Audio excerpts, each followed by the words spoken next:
듣기평가 CD가 튀었어요. 수능 영어 영역에서. 근데 제가 그때 너무 당황한 거예요. 저는 사실 원래 다른 사람이랑 비교를 원래는 잘 안 했는데 로스쿨에 가니까 안 할 수가 없는 제가 깨달은 진리가 하나 있거든요. 그 다음에는 아무리 당황스러운 순간이 와도 어떡해 이게 아니라 뭐 할 수 있지 나? 이 생각이 바로 탑재가 된 것 같아요. 안녕하세요. 오늘은 드디어 그동안 되게 많이 물어봐 주셨던 멘탈관리법에 대해서 한번 얘기를 해보려고 합니다. 빠르게 바로 시작해.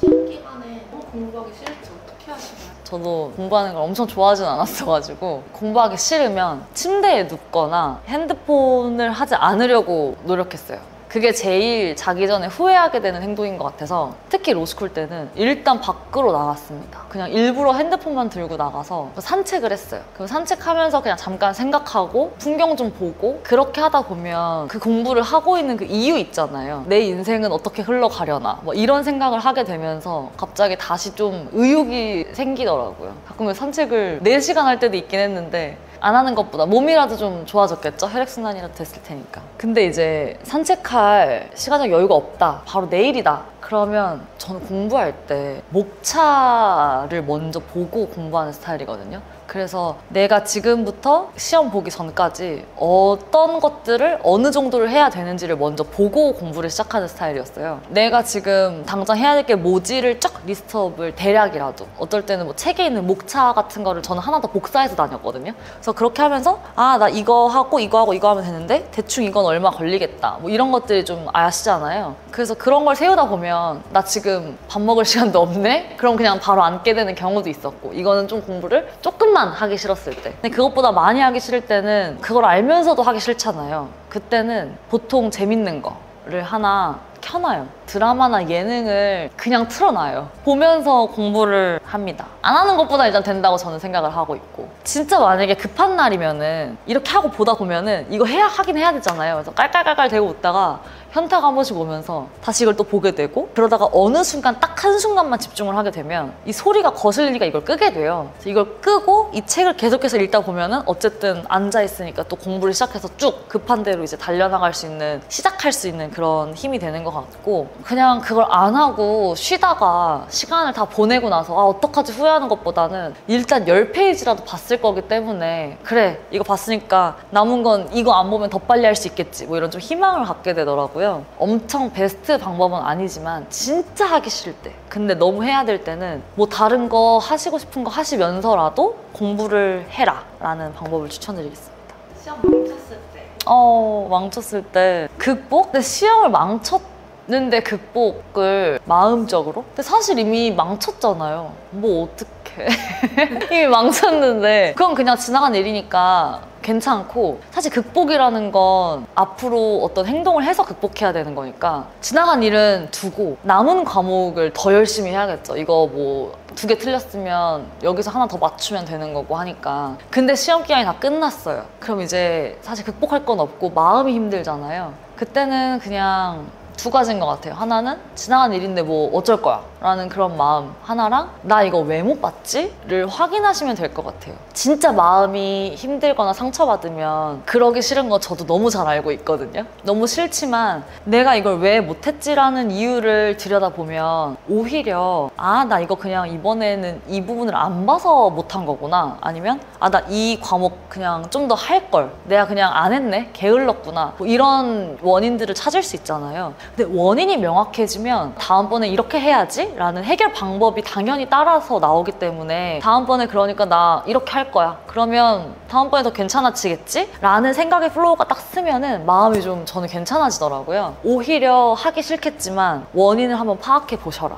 그게 심지어 나의 그냥 끝없는 나태함일지라도 다음번엔 그렇게 안 하면 되겠지? 라는 생각을 할 수 있으니까 회피하지 말고 빨리 원인을 파악해라. 이미 저는 그러면 분석까지 한 멋진 내 자신이 된 거잖아요? 근데 만약에 너무 회피를 하고 싶잖아? 그럼 또 산책하러 나갑니다. 그러니까 핸드폰을 보면서 산책하지 않아요. 그냥 길을 보면서 산책하면 아, 왜 그랬지? 하면서 좀 곱씹게 되니까 자연스럽게 그렇게 되는 것 같아요. 그거보다 먼저 하시는 거 있잖아요. 시험 망쳤을 때 뭐? 피아노 치시잖아요.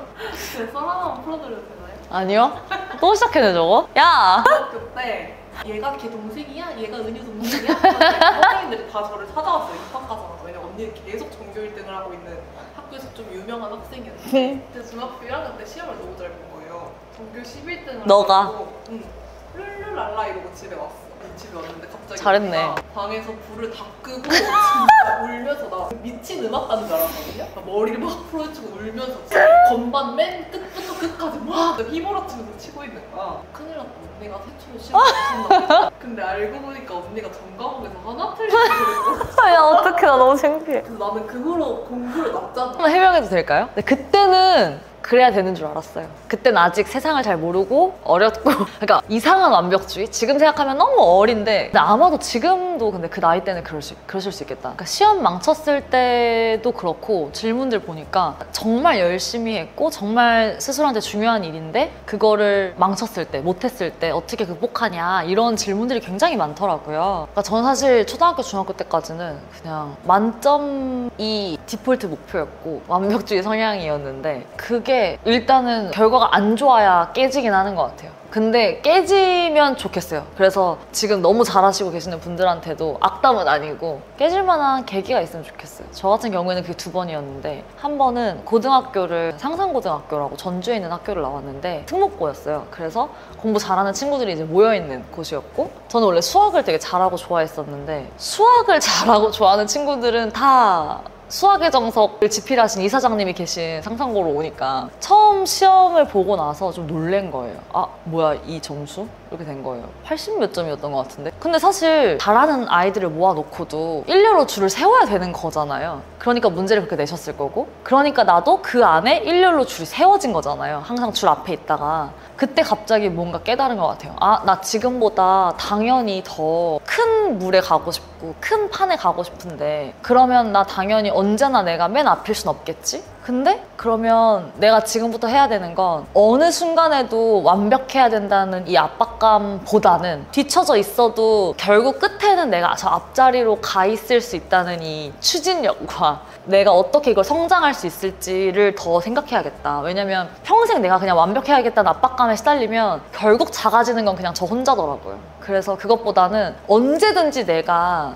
못하는 사람이 될 수 있고 근데 다만 그럴 때도 쫄지 말고 그냥 지금 못해도 결국 마지막 순간에 내가 저 앞에 가 있으면 돼 라는 마음으로 여기서부터 저기까지 어떻게 갈지 그 전략 세우는 방법을 연습해야겠다고 마음먹은 것 같아요. 2번째로 좌절했을 때는 영어 듣기 평가를 틀린 적은 없었거든요. 근데 제가 수능에서 영어 듣기 평가를 틀렸어요. 그것도 한 개가 아니라 여러 개, 2개였나 3개였나? 듣기 평가 CD가 튀었어요. 수능 영어 영역에서. 근데 제가 그때 너무 당황한 거예요. 그때는 아직 19살 연약한 은유여서 당황할 때 어떻게 해야 될지 모르겠었어요. 수능이 인생에서 제일 중요한 날이었고 그런 날 뭔 일이 일어났다는 게 저한테는 받아들이기 어려웠고 그냥 어떡하지? 라는 생각을 하고 있었는데 그때 재수생이었던 걸로 보이는 어떤 언니가 다들 헉!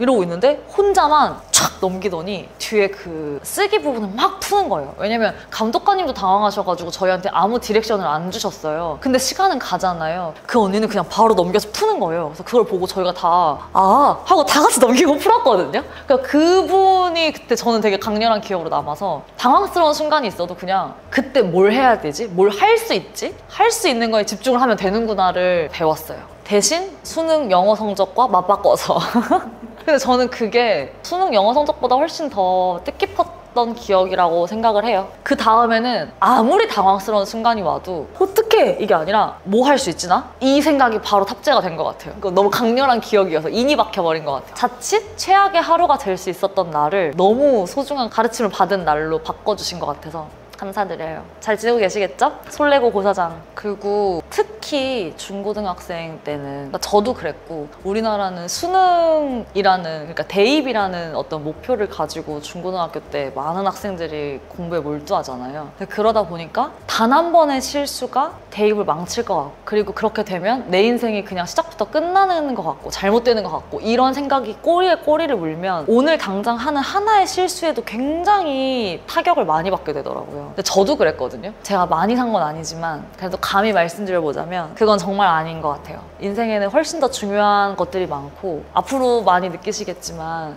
인생은 선이 아닌 것 같아요. 직선이 아니고 입체이기 때문에, 그리고 입체고 그 직선이 굉장히 여러 개가 막 얽혀있는 입체이기 때문에 어떤 하나의 길에서 뭔가 좀 부족했다고 하더라도 다른 길이 분명히 있거든요. 그 길을 심지어 다시 갈 수도 있어요. 이렇게 돌아서, 아니면 끊긴 길을 이어서 다시 갈 수도 있고, 아니면 그냥 다른 길을 다시 시작할 수도 있기 때문에 진짜 지금 그거 하나에 일일비하지 않으셨으면 좋겠고, 혹시라도 그것 때문에 마음 상한 상태이신 분이 계시다면 진짜 괜찮다고 말씀드리고 싶어요. 진짜 괜찮아. 그건 너무 괜찮아.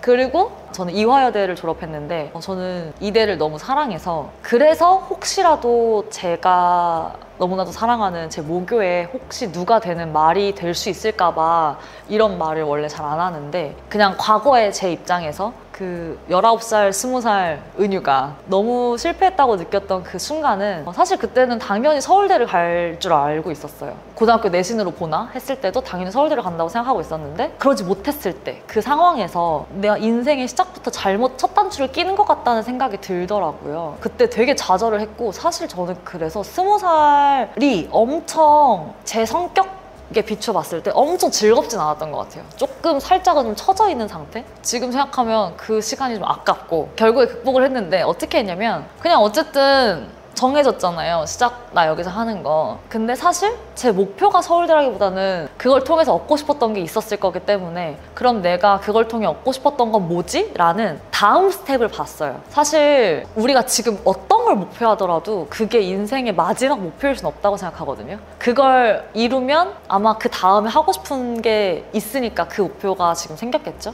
그러면 저는 지금 목표하려고 했던 걸 이루지 못했더라도 그 다음, 그러니까 그것보다 어떻게 보면 더 상위의 목표가 뭘지를 생각했어요. 그러면 나 그거 이루고 싶으면 어떻게 해야 되지? 이거 말고 다른 길로도 갈 수 있을 거야 라는 믿음을 가지고 대학생활을 시작을 했고, 그래서 좀 더 대학생활을 바쁘고 열성적으로 보낼 수 있었던 것 같아요. 저는 그때까지는 실패 경험이 없었기 때문에 그냥 탄탄대로 목표를 이뤘으면 약간 번아웃 왔을 것 같아요. 오히려 지쳐서 아, 나 목표 드디어 이뤘고 나 그동안 너무 고생했어 이러고 이렇게 딱 놔버렸을 것 같은데, 오히려 나 뭔가 더 그러면 더 열심히 해야지 라는 마음을 먹었고, 그래서 진짜 다시 지금 저한테 하라 그러면 저는 못할 것 같은 것들을 그 단기간 안에 다 했거든요. 그래서 만약에 뭔가 결과를 바꿀 수 있는 시기시라면 결과 받을 때까지 최선을 다하시고, 근데 결과가 성에 차지 않는다고 하시면 그냥 그거 겸허하게 받아들이시고, 그럼 나 이거 어떻게 더 채울 수 있지? 라는 파이팅을 오히려 가지시는 계기가 됐으면 좋겠어요.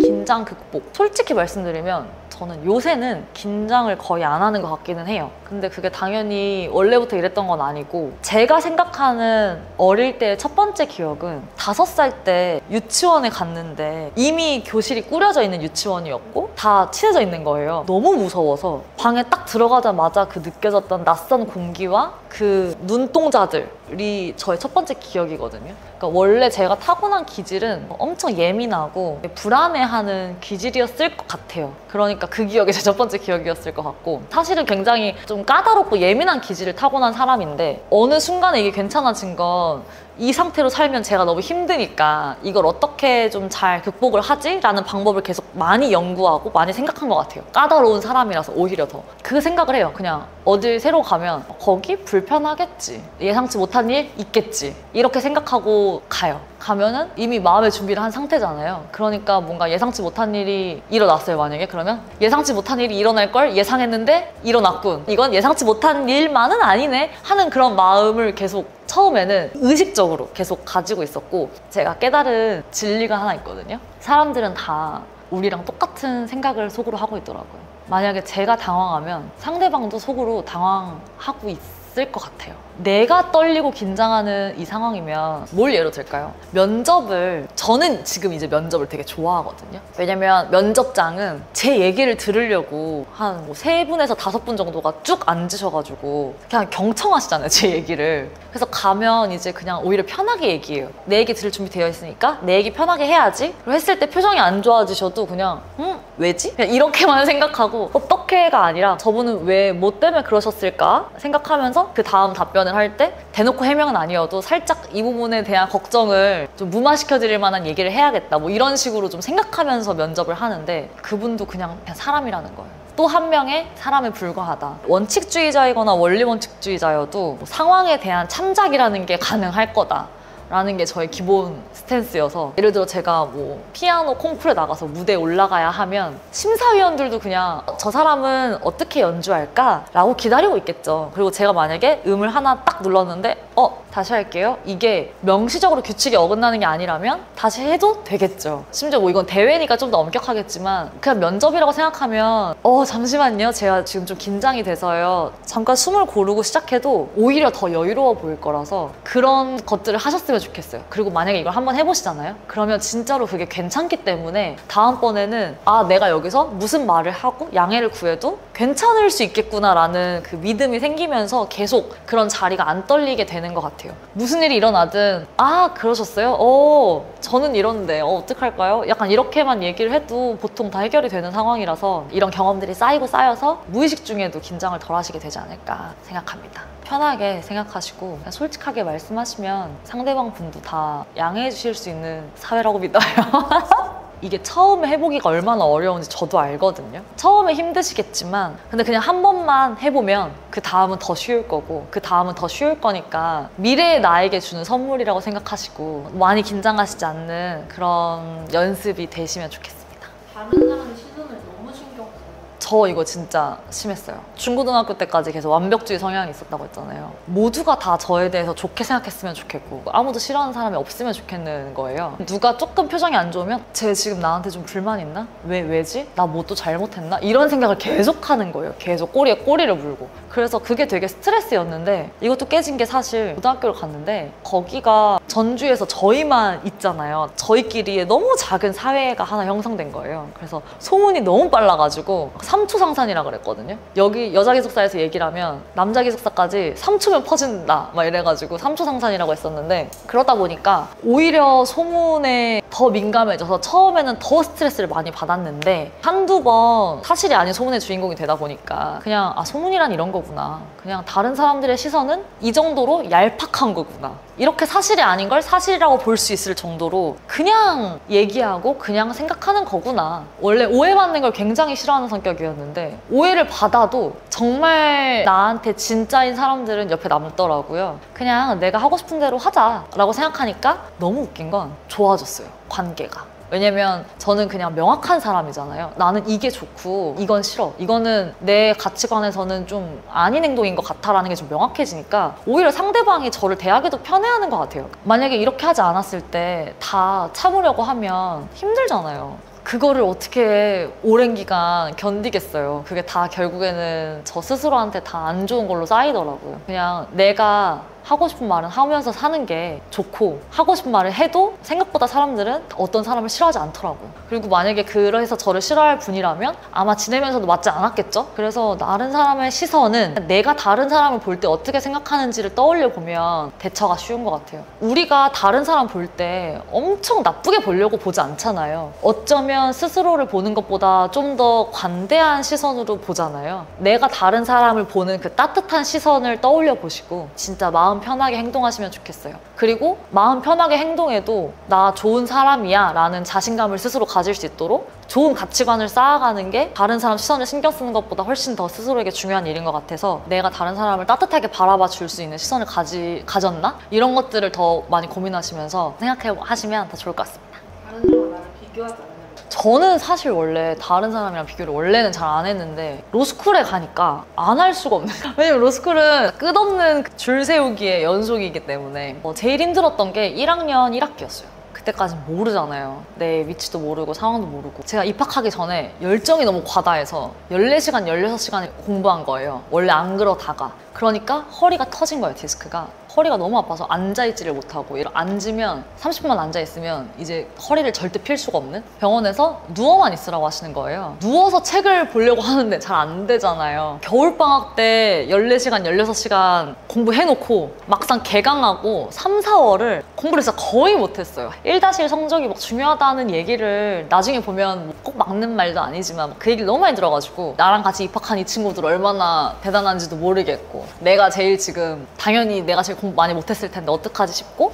그리고 그런 상태로 이제 허리가 2달 지나고 괜찮아져서 기숙사에 들어갔어요. 원래 저는 열람실에서 공부를 잘 안 하는 스타일인데 그냥 혼자 방에서 하는 스타일이었는데 나 이제 로스쿨 생이니까 공부 열심히 해야지 하고 이제 열람실을 갔거든요. 갔는데 너무 절망스러운 거예요. 왜냐면 아침에 가잖아요. 다 앉아 있는 거예요. 점심시간이 됐어요. 밥 먹으러 가야 되는데 아무도 안 가는 거예요. 그래서 밥 먹으러 갈까? 이렇게 하면은 눈치를 보다가 근데 더 늦으면 1시간 만에 못 먹을 것 같은데 하고 이제 나가요. 그래서 나가서 밥을 먹고 돌아오면 다 있는 거예요. 저보다 늦게 나가고 더 빨리 돌아오는 친구들이 많았던 거예요. 그 독서실에. 그리고 이제 밤에 더 공부 못하겠는데 이제 가야겠는데 하면 안 가는 거예요. 아무도. 제 입장에서는 제가 올 때도 있고 밥 먹으러 갈 때도 있는데 밥 먹으러 갔다 와서도 있고 집에 갈 때도 그냥 계속 앉아있는 그냥 제가 언제 가든 그냥 계속 거기 있는 친구들이 너무 많은 거예요. 그래서 와, 나 로스쿨 이런 데구나. 큰일 났다. 어떡하냐 이랬는데 시험을 오히려 보고 나서 저는 마음이 편해졌어요. 제가 앉아있는 거는 그것보다 더 앉아있을 수 없었거든요. 이제 허리도 이제 무섭고 원래 자체가 그렇게 장기간 동안 오랜 시간 공부할 수 있는 스타일도 아니고 하니까 나 저건 못하겠는데? 그러면 나는 뭘 할 수 있지? 그냥 내가 생각하기에 좀 더 나한테 맞는 효율적인 공법대로 해보자. 그래, 이게 맞아 으아 이러고 되뇌이면서 막 쫄면서 공부를 했고 그래서 시험을 봤는데 시험을 보면 이제 제 위치를 확인할 수 있게 되잖아요. 그때 운이 좋게 괜찮게 나와서 안심을 했는데 사실 괜찮지 않았어도 마음은 놓였을 것 같아요. 왜냐면 내가 이 정도 했을 때 어느쯤인지 감이 와야 그 다음에 뭐 더 할지 말지를 알 수 있을 것 같은데 확실한 게 아무것도 없으니까. 그러면서 제가 깨달은 게 뭐였냐면 독서실 갔을 때 불안해한 게 진짜 웃겼구나. 왜냐면 다른 사람이랑 남을 비교한다는 건 하나의 기준이 있는 거잖아요. 근데 그 기준이 사실 맞는지 아닌지 몰라요. 그러니까 로스쿨은 기말고사를 봐보니까 어제 성적이 나왔는데 성적이 나쁘지 않은 거예요. 그때 갑자기 깨달은 게 로스쿨은 오래 앉아있기 싸움은 아니네? 근데 나는 왜 그걸로 비교하면서 스트레스를 받았지? 그러니까 만약에 여러분들이 다른 사람이랑 비교하면서 힘든 상황이시라면 내가 지금 어떤 기준으로 비교하고 있는지 한번 생각을 해보시면 좋을 것 같아요. 그 기준이 과연 맞나? 그리고 내가 지금 맞다고 생각해도 그게 과연 절대적일까? 를 생각해보면 절대 그렇지 않거든요. 좀 비교를 덜 하실 수 있을 것 같아요. 회복 탄력성이 좋으신 건 유전인가요? 노력인가요? 질문이 유전인가요? 노력인가요? 응. 모르겠는데요? 근데 저희 가족이 웃기기는 해요. 회복 탄력성이랑 상관이 있는지 모르겠지만 그치? 저희 가족 약간 시트콤처럼 살거든요. 약간 비극을 희극으로 보는데 굉장히 특화된 사람들이 모여 살고 있어요, 저희 집에. 그러니까 예를 들어 너무 안 좋은 일이 일어났어요, 가족들한테. 그래도 막 나 그랬대, 그런 일이 있었대, 저 어떻게 하다가 갑자기 누군가 한 명이 근데 그거 뭐 그렇다 이러면 다시 갑자기 깔깔깔거리고 막 웃어요. 막 이런 건 좀 있는 것 같아요. 그거라면 유전? 근데 모르겠어요. 유전인지 아니면 그냥 분위기가 그래서 점점 그렇게 되는지 모르겠는데 다들 좀 그냥 웃기기는 해요. 사람들이라고 하기 웃기네. 그냥 가족들이 다 웃기고. 그래서 시트콤처럼 산다는 게 사실 살면서 황당하고 안 좋은 일이 있을 수밖에 없잖아요. 근데 그때 대처하는 방식이 웃긴 경우도 많고 대처하는 방식이 그냥 심각해도 옆에서는 심각한 사람 따로 있고 옆에서는 막 티키타카 하면서 또 드립을 치고 있어요, 가족들이. 근데 그게 좋은 것 같아요. 뭐 안 좋은 일을 보다가도 그냥 좋게 보려고 하는 게 조금 습관이긴 한 것 같아가지고. 근데 또 우울할 때 한껏 우울해요. 꽤나 길고 꽤나 많이. 그래서 으아 하다가 근데 그러다 보면 다시 좀 에너지가 비축이 되니까 다시 이렇게 힘낼 수 있는 것 같고. 슬럼프나 번아웃. 제 기준에서는 좀 열성적으로 살고 있는 것 같은데 그러다 보니까 주기적으로 번아웃이 와요. 너무 진짜 힘들어서 지치니까. 근데 그때는 또 이 시기가 돌아왔군 하면서 그냥 조금 저를 쉬게 해주는 것 같아요. 저는 인생을 살면서 제가 저를 키우고 있다고 생각하거든요. 그래서 나 얘를 어떻게 해야 되나, 얘를 좀 잘 먹이고 잘 재우고 하고 싶은 것도 좀 최대한 하게 해주고 행복하게 해주고 좋은 거 많이 보여주고 이러면서 살게 해줘야지 라는 마음이 있어요. 그래서 번아웃이 왔을 때도 아, 얘 또 배터리 갔네. 얘 어떻게 해줘야 되나. 이번에는 뭘 해줘야 얘가 또 살아나려나를 내가 키우는 어떤 생명체를 바라보듯이 보는 것 같아요. 그래서 사실 번아웃마다 다르잖아요. 왜 왔는지. 뭐 사람 문제로 왔을 수도 있고 아니면 진짜 잠 못 자서 왔을 수도 있고 뭐 이러니까 그때마다 너 또 왜 그래? 뭐가 문제야? 이렇게 얘기 들여다보면서 아, 그러면 이번에는 이런 걸 해줘야겠다 라면서 좀 그때그때 스스로한테 필요한 걸 찾아서 해주려는 것 같아요. 이 방법이 괜찮아 보이시면 여러분들도 자기를 키운다 생각하고 아유, 이 귀여운 이 골칫덩이 생명체에게 뭘 해줘야 되나 이런 고민을 평상시에 그냥 계속 하시면서 지내시면 번아웃이 왔을 때도 그냥 또 하나 이런 거 해줘야지 하시면 될 것 같습니다.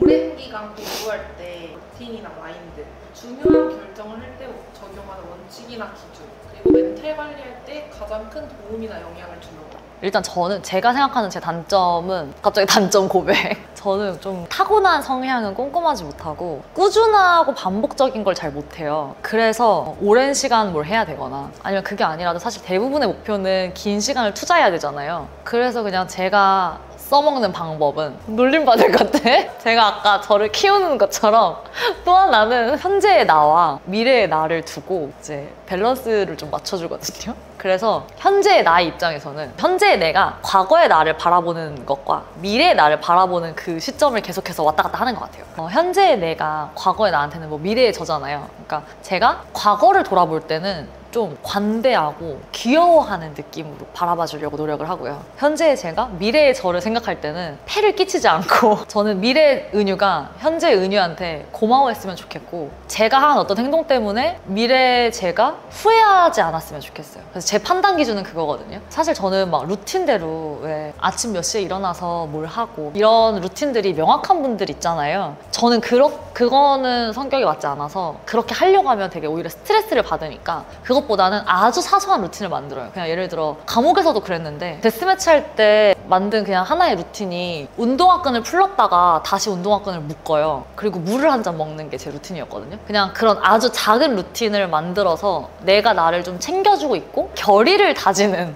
루틴 정도만 만들어놔요. 예를 들어 아침에는 사실 다른 거 없고 그냥 거울 보면서 자식 좋아 오늘도 괜찮아 약간 이러고 나가는 귀엽다는 말을 스스로한테 굉장히 많이 해주는데 왜냐면 귀엽다는 말이면 해결이 안 될 게 사실 거의 없어요. 딱 보고 오늘도 귀여워 괜찮아 멋있어 이러고 이제 하루를 시작하고 제 신발장에서도 집에 돌아오면 신발장 거울을 봐요. 그래서 오늘 고생했어 잘했어 고생했고 너 멋있었어 귀여웠어 막 이런 걸 막 해요. 근데 하루는 동생이 갑자기 근데 그날은 좀 뭔가 많았어요. 그래서 신발장에 꽤나 오래 서 있었거든요. 근데 그리고 이제 딱 들어오려고 고개를 돌렸는데 동생이 이러고 서 있는 거예요. 그래서 내가 와 이랬는데 화장실 갔다 오는데 마침 들어오길래 인사하려고 기다렸는데 아무리 기다려도 안 들어와. 그래서 너 뭐 하려고 그 중문 밖에서 기다리고 있었지. 놀래키려고 기다리는데 죽어나와. 어쨌든 그래서 그런 저는 아주 사소한 루틴만 만들어요. 오히려 엄청난 루틴을 짜면 스트레스 받을 것 같으니까 그냥 그런 사소한 루틴만 만들고 그 루틴을 챙기면서 결의를 다지는 그걸 해주면서 스스로를 좀 케어하고 있다는 생각이 들게끔 하는 게 첫 번째고 그 다음이 아까 말씀드린 것처럼 현재 시점에서 판단 기준은 미래의 내가 이걸 돌아봤을 때 후회하지 않을까? 왜 옛날에 그런 거 있잖아요. 게임 있잖아요. 앞에서 막 그림 그리고 그 다음 사람 넘겨서 막 이어서 그리고 이런 것처럼 내가 지금 그림을 이렇게 이어서 그려서 그리고 넘겼을 때 미래의 내가 이거 받아들고 나한테 고마워할까? 가장 첫 번째 판단 기준이고요. 또 두 번째 판단 기준은 대신 현재의 나는 과거의 나를 좀 관대하고 귀엽게 봐주기로 했잖아요. 현재의 내가 어떻게 미래의 저만 보고 살겠어요. 나 지금 쉬고 싶고 행복하고 싶고 한데 당연히 나중에 후회 안 할 걸 기준으로 삼지만 근데 그래도 나 지금 하고 싶은 게 있긴 한데 근데 이거 했을 때 미래의 내가 좀 아 그래 너 그래 귀엽다 귀여우니까 봐준다 할 수 있는 정도면은 그냥 해요. 그래서 저는 이제 실제 이제 현재의 저로 돌아와서 과거의 제가 뭘 해야 되는데 안 해놨어요. 그리고 그 공이 저한테 와요. 그러면 나한테 하라 이거지? 진짜 알았어 이러고 그냥 해줘요. 근데 이거 약간 부작용 있을 수 있을 것 같아. 무슨 부작용? 현재 내가 미래 내가 더 언니니까 하고 더 약간 공을 돌리는 거지. 근데 그러면 곧바로 이 부작용이 느껴지잖아. 과거에 내가 너무 심해. 야, 이거는 귀여운 수준은 아니다 하면서 이제 내가 어느 정도까지 귀여워하는지를 알게 되니까 눈치를 살짝 보는 거죠. 아, 귀여워할 정도 안에서 놀아야 되는데 사고를 쳐도 약간 이거 참작 되겠지? 막 이 정도로 이제 눈치 보면서 사고 치고. 그래서 저는 이걸 기준으로 삼고 있는데, 그랬을 때 제가 과거에 저를 돌아보잖아요. 저는 그 걔가 더 똑똑한 것 같아요, 저보다. 그런 순간이 많았어요. 왜냐면 이게 사실은 스스로를 배려하는 일이잖아요. 그래서 과거의 저를 보면 너무 고맙고 어떻게 그때 그 시간에 이걸 다 해줬지? 싶은 것들이 되게 많아요. 그래서 너무 고마우니까 또 지금의 저도 미래의 저한테 더 고마운 일을 해주려고 하고 있고, 이런 선순환이 되시면은 좀 오랫동안 뭘 하셔야 될 때 루틴이 아니더라도 그냥 자연스럽게 뭐가 잘 되실 것 같고, 또 뭔가 중요한 의사결정 하실 때도 이것만큼 사실 스스로에게 맞는 건 없을 것 같아요. 기준은 다 다르니까. 이렇게 스스로에 대한 기준을 세워놓으시면 어떤 걸 결정할 때 조금 덜 헷갈리실 것 같습니다. 화이팅! 내년도 뭐가 머리로는 손해인데 마음이 시키는 대로 움직였어. 이것도 마찬가지로 저는 보통 마음이 시키는 대로 해요. 머리가 시키는 대로가 아니라. 대플 보시고 많은 분들이 감정을 배제하고, 이제 감정 배제한 건 맞지, 근데 뭔가 머리가 먼저다라고 생각하시는 것 같은데, 저는 사실 마음이 시키는 대로 먼저 많이 보통 하는 사람이고, 아까 말씀드린 것처럼 망칼라나 이런 때는 그게 마음이 시키는 일이었어요. 왜냐면 저는 그때 1등 하고 싶으니까, 언니 오빠랑 약속해서 1등 하고 싶으니까 마음이 시키는 게 1등 하는 거여서 그래서 했던 거고, 보통 마음이 시킨다는 게 근데 목표가 명확할 때는 그냥 머리가 시키는 거랑 일치하게 되더라고요. 근데 그게 일치하지 않을 때는 저는 마음을 먼저 돌보는 편인 것 같아요. 왜냐면 마음을 케어하면 결국엔 다시 달려갈 수 있지만, 마음을 팽개쳐놓고 머리가 하는 대로 하면 그거는 결국에는 금방 사단이 나더라고요. 그래서 저는 마음과 머리가 충돌할 때는 마음의 소리를 먼저 들어주고, 다만 얘를 좀 잘 달래서 머리 쪽으로 설득시키는 편입니다. 되는 가능성의 일에 도전해야 하기가 안 나요. 이건 저도, 이게 제 요새 고민인데, 저도 사실 요새 말도 안 되는 가능성이 있는 일에 도전하고 싶어요. 그러게요. 용기가 안 나요. 근데 저는 진짜 하고 싶은 일이 사실 하나 있거든요. 근데 그게 진짜 말도 안 되는 가능성의 일이라서 고민을 꽤 오랜 시간 했는데, 사실 하기로 했거든요, 최근에. 근데 그게 그거 같아요. 용기가 생길 만한 일인지 돌아보면 될 것 같아요. 저도 사실 이 정도로까지 용기를 내본 적은 없었는데, 진짜 하고 싶으니까, 진짜 가능성이 없는데 용기가 이렇게 쥐어짜니까 조금 나오더라고요. 내가 이걸 얼마나 하고 싶은지를 집중해서 생각해 보시면 될 것 같아요. 이거 안 해도 되는 일이면 사실 가능성을 조금 그래도 고려하는 게 효율적이긴 하잖아요. 똑같은 시간과 노력을 들인다고 했을 때. 근데 그것과 상관없이, 그러니까 효율과 조금 상관없이 진짜 하고 싶은 일이면, 그러면 얼만큼 하고 싶은지를 막 떠올려다 보니까 용기가 좀 나더라고요. 그리고 그냥 아까 말씀드린 것처럼 과거의 나, 현재의 나, 미래의 나를 놓고 생각했을 때, 과거의 내가 믿음직스러웠다면 현재의 내가 좀 무섭고 미래의 내가 걱정되더라도 이 친구를 믿고 가볼 수 있을 것 같아요. 이 사람이 쌓여서 지금의 내가 된 거니까 또 뭔가 새로운 길을 찾고 새로운 방법을 어떻게든 찾지 않을까요? 말도 안 되는 가능성이지만 새로운 길을 찾을 거고, 그래서 만약에 가능성이 없어서 안 되더라도 그 자리에서, 또 넘어진 자리에서 새로운 길을 찾을 수 있을 거라고 봅니다. 넘어진 자리면 시야가 달라지니까 또 보이는 게 달라질 것 같아요. 화이팅! 저도 화이팅! 요새 그래서 소원을 길게 빌고 있어요. 달만 봐도 소원 빌고. 그리고 저 아까 하나 더 말하고 싶었던 게, 멘탈 관리에 가장 큰 도움 주는, 영향 주는 것들이 언제나 어디서나 접근 가능한 거 하나를 만들었어요. 저한테 위안이 되는 것 중에서 언제든 어느 순간에도 접근 가능한 거, 저한테는 그게 하늘이거든요. 그러니까 하늘을 보는 거예요. 왜냐면 실내에 갇혀 있지만 뭐 어디든 대충 하늘은 있잖아요, 창문이 있다면. 그래서 저는 산책을 계속 하는 것도 사실은 그냥 좀 하늘 보고 구름 보고, 특히 저는 해, 달, 별 이런 걸 되게 좋아해가지고, 제가 모든 걸 다 잃어도 하늘은 볼 수 있으니까, 사람만 있으면. 그래서 그 생각을 하면, 나 사람만 있으면 하늘 보면서 위안받을 수 있어. 그러면 뭘 잃어도, 뭘 실패해도 다시 일어설 수 있을 것 같은 용기가 생기더라고요. 저랑 똑같이 그냥 하늘 보고 별 보고 달 보고 구름 보고 해 보고 하시면서 위안을 받으실 수 있다면, 그건 제가 죽고 이 세상이 멸망할 때까지 계속 있는 거니까, 그냥 뭘 잃어도 다시 위안받을 수 있다는 믿음으로 용기 내셨으면 좋겠습니다. 그래서 오늘 멘탈관리법 질문을 많이 주셨어가지고, 그냥 제가 답변 드릴 수 있는 선에서 제가 하고 있는 것들을 좀 중구난방으로 말씀을 드렸는데, 이게 조금이라도 도움이 되셨으면 좋겠고, 그냥 같이 진짜 하고 싶은 일, 그리고 진짜 스스로가 행복한 상황 많이 만들면서 행복하게 잘 지내면 좋겠습니다.